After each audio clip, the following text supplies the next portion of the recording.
에 참여하신 우리 모든 성도님들에게 우리 주 예수님께서 참된 안식과 기쁨을 충만히 허락해 주시길 주님의 이름으로 간절히 기원합니다. 네, 오늘 이렇게 성탄절 우리 전 세대가 다 함께 모여서 예배를 드리고 있는데요. 우리 하나님께서도 그 어느 때보다도 이 예배를 기쁘게 받아주시는 줄 믿습니다.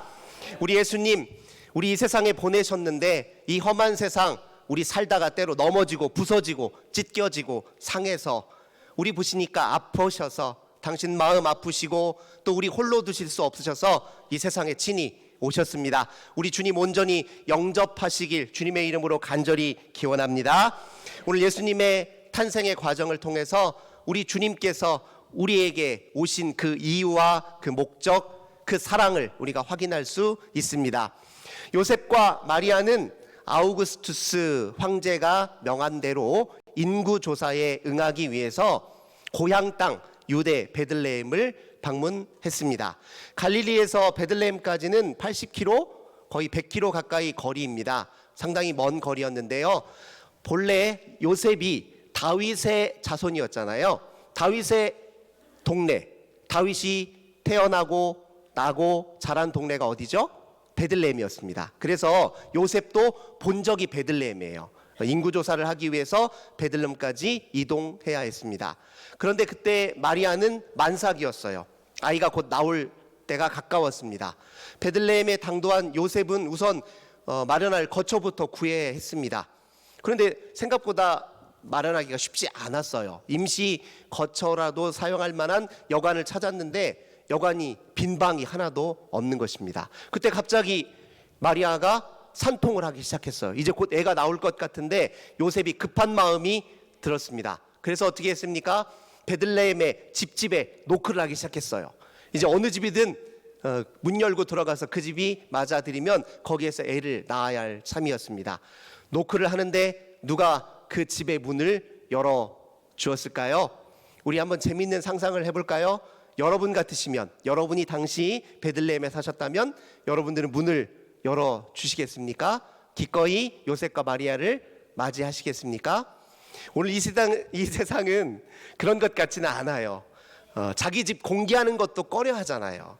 남들 생판 모르는 남을 자기 집에 들이는 일 결코 쉬운 일 아닐 것입니다. 그러려면 마음이 활짝 열려 있어야 되고 자비로워야 되고 여유가 있어야 되고 또 다른 사람을 신뢰해야 합니다. 그런데 이 험한 세상에 서로 믿지 못해서 다른 사람에게 우리 집을 내어줄 수 없는 상황에 처해 있는 이 안타까운 현실을 우리 주님도 아마 가슴 아파하실 것입니다. 요셉이 그렇게 노크를 하고 있었는데 우리는 우리 집을 개방하지 못할 만큼 우리 집이 그렇게 사실 대단합니까? 사실 우리 집이 가장 세상에서 안전합니까? 그러지는 않죠. 세상에서 가장 안전한 곳은 어디입니까? 예수님 품 안입니다. 우리 주님이 함께 거하시는 그 집이 세상에서 가장 안전한 집입니다. 그렇게 믿으시기를 주님의 이름으로 기원합니다. 성경에서 집은 심령의 집을 상징하기도 합니다. 우리 심령의 집 어떠세요? 평안하십니까? 걱정 근심 없으신지요? 홀로 사셔도 괜찮으십니까? 우리가 늘 마음속에 생각하고 또 마음속에 품는 욕망과 계획들 괜찮은 것인지요?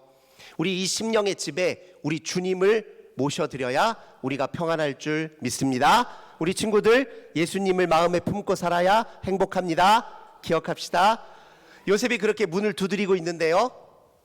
어디선가 그 집의 문을 개방한 곳이 있었어요. 근데 우리가 생각할 때 마국간 말구에서 예수님이 나셨잖아요. 그래서 누가 문을 열어주긴 열어줬는데 방은 드릴 수 없고요. 저기 별관에 마국간이 있는데 그쪽으로 가서 그래도 좀 쉬시겠어요? 하고 이렇게 생각하기 쉽잖아요. 그런데 예수님 당시에 집 구조를 보면 이게 얼마나 큰 일인지를 알아요. 자기 집을 개방하는 일이요. 여기 보시면 아시겠지만요. 당시에 예수님 당시에 팔레스타인 지역에 살고 있는 사람들이 살았던 집의 모양이에요. 보면 가난한 집은 마국간이 즉 가축이 거하는 곳이 집 안에 있어요. 집 안에 있고 보통은 가난한 집은 단층으로 이루어져 있는데 문 쪽에는 마구간이 있고요. 그리고 안쪽에 방이 있습니다. 좀 부유한 집은요 1층이 마구간이에요. 그리고 사다리로 올라가서 복층 구조로 되어 있어서 2층에는 주인이 쉴 수 있는 방 안 공간이 있습니다. 그러니까 예수님을 영접한 사람, 이 사람은 자기 집 안으로 들인 거예요. 예, 집 바깥의 별관에 가축들만 있는 곳에 모신 것이 아니라 자기 집을 개방하고 자기 집 안으로 들인 것입니다. 이 세상도 이런 집주인과 같았으면 좋겠습니다. 사실 쉬운 일 아니잖아요. 낯선 이들이고 어떻게 보면 나그네였습니다. 나그네를 기꺼이 자기 집 안으로 들인 이 사람, 나그네 사랑의 전형을 보여주고 있지 않습니까? 우리 예수님이 이 땅에 오셔서 하나님 나라 이루셨는데 그 나라는 나그네를 사랑하는 나라입니다. 나그네가 행복한 나라입니다. 나그네가 누구이죠? 네, 의지할 곳이 없는 곳, 쉴 곳이 없는 곳, 피할 곳이 없는 곳, 사회에서 가장 낮고 천한 사람으로 취급받는 그들, 그리고 이 세상에서 소외되고 잊혀진 사람들, 그들 우리는 나그네라고 합니다. 성경은 나그네 사랑을 본래부터 강조했습니다. 신명기 10장 19절 말씀에 보면 너희는 나그네를 사랑하라. 너희가 애굽에 있을 때에 나그네였지 않느냐. 그렇게 율법은 우리에게 말해주고 있습니다. 나그네 사랑하는 것이 곧 하나님 나라를 이루는 것이다. 성경은 우리에게 가르쳐주고 있습니다. 요한 3서에 보면요, 요한 3서 기자가 가이오라고 하는 사람에게 편지를 써서 보내는데 그에게 칭찬을 했습니다. 근데 무엇을 가지고 칭찬했냐면 당신의 이야기를 들어보니까 당신이 진리 안에서 행하는 사람이다. 그렇게 확인이 되어서 내가 참 당신을 생각하면 기쁩니다. 이렇게 고백을 합니다. 근데 진리 안에서 행한다. 그 사례로 무엇을 꼽고 있냐면요, 나그네를 잘 영접하고 대접한 일을 가리켜서 진리 안에서 행했다. 그렇게 표현하고 있습니다. 진리 안, 즉 예수 그리스도 안에서 살고 그분과 함께 산다는 것은 곧 나그네를 사랑하고 영접하는 일이다. 성경은 우리에게 가르쳐주고 있습니다. 사실 예수님이 우리 곁에 나그네로 오셨습니다. 예수님이 당신 자신을 가리켜서 나그네라고 말씀하신 적이 있어요. 마태복음 25장에 보면 양과 염소 비유 기억나시죠? 예수님이 말씀하셨습니다. 마지막의 때에 양이라고 일컫은 사람들은 오른편에 두셨는데 그들에게는 뭐라고 이야기했습니까? 내가 줄일 때, 목마를 때, 헐벗었을 때, 나그네가 되었을 때 너희는 나를 영접해 주었다. 이렇게 얘기해요. 염소로 비유된 사람들을 가리켜서는 내가 줄일 때, 목마를 때, 헐벗었을 때, 나그네 되었을 때 너희는 나를 영접하지 아니하였다. 이렇게 책망했거든요. 예수님은 당신 자신을 나그네라고 했고 지극히 작은 자와 동일시하셨습니다. 나그네로 사셨어요. 평생 공생의 내내 거할 곳이 없었습니다. 거처가 없었어요. 그래서 마태복음 8장 20절 보면 예수님이 이렇게 얘기하시잖아요. 여우도 굴이 있고 공중의 새도 거처가 있는데 인자는 머리 둘 곳이 없다. 그렇게 이야기했습니다. 예수님은 거처는 없으셨지만 평안하셨고 안전하셨습니다. 이유는 무엇일까요? 요한복음 14장 2절 내 아버지 집에 거할 곳이 많도다. 예수님은 시편 91편의 1절의 고백의 기초에서 사셨고 또 하나님 나라를 전하셨습니다. 그 말씀이 무엇입니까? 주여 주는 대대로 우리의 거처가 되셨나이다.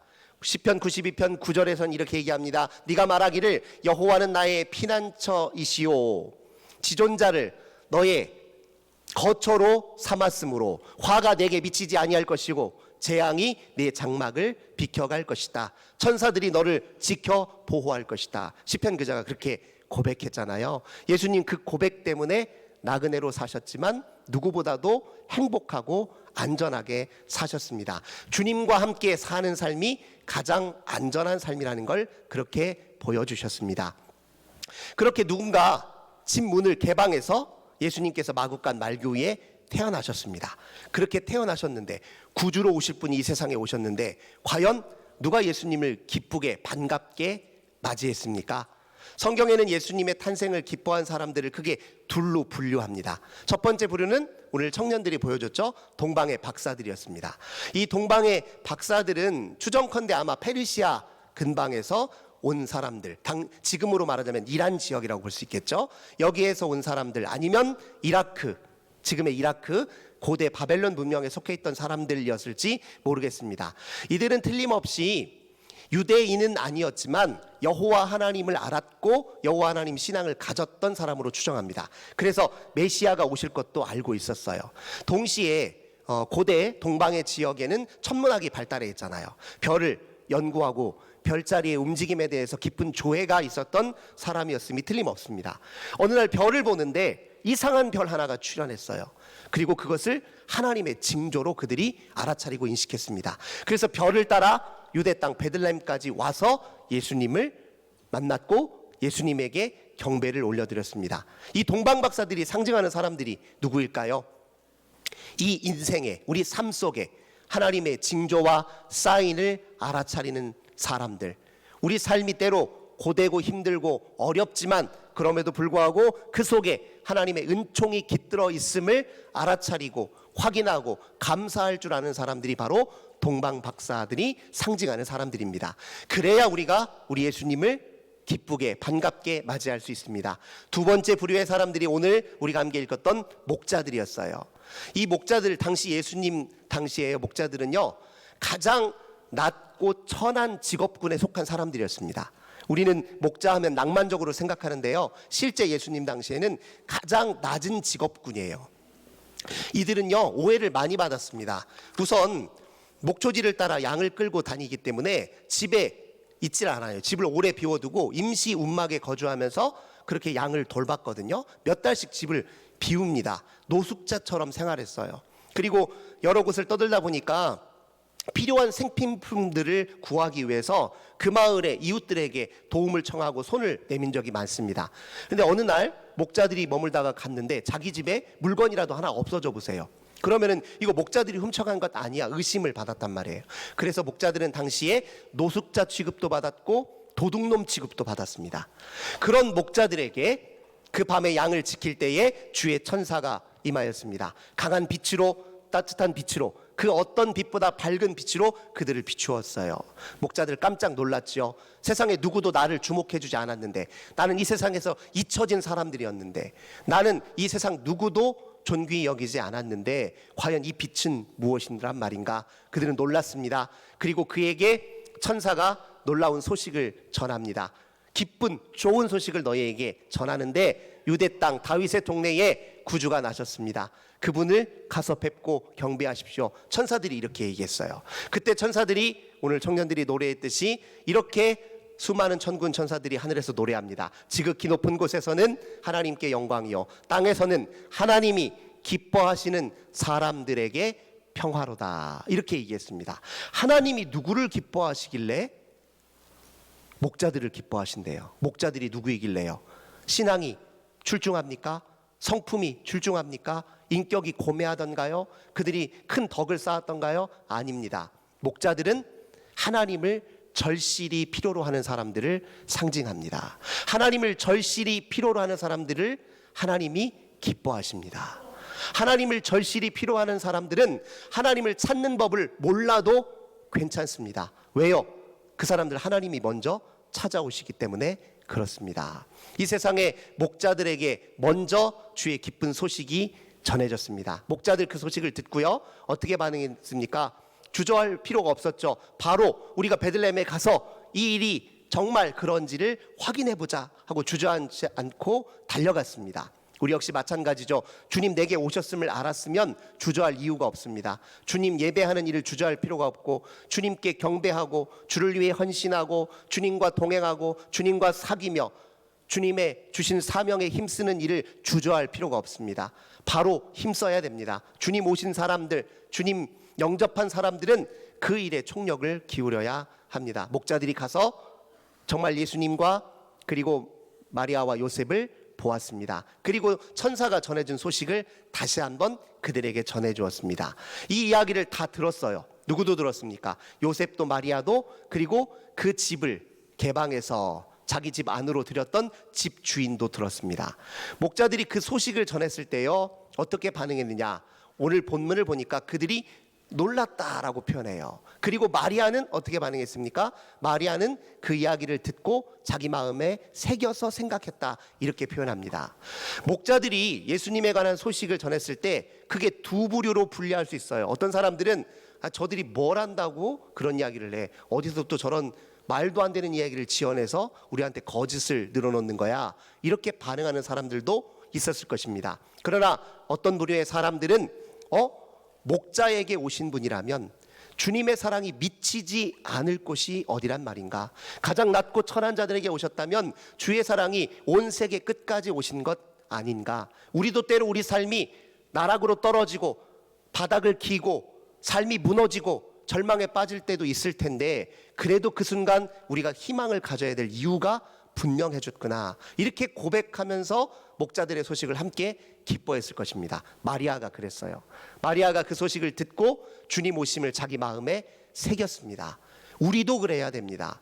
우리도 주님이 우리 가운데 오셨으니 삶이 때로 고되더라도, 우리 때로 무너지더라도, 때로 바닥을 기더라도, 때로 희망이 없어 보인다 할지라도 주님이 날 위해 오셨구나, 날 지키시는구나, 내게 희망 주시는구나, 내 인생을 더 좋은 곳으로 인도하시는구나, 그렇게 굳게 믿어야 할 것입니다. 이 믿음으로 우리 주님 앞에 온전한 경배와 찬양을 올려드리시는 저와 우리 모든 성도님들 되시길 주님의 이름으로 간절히 기원합니다. 좋으신 주님 감사드립니다.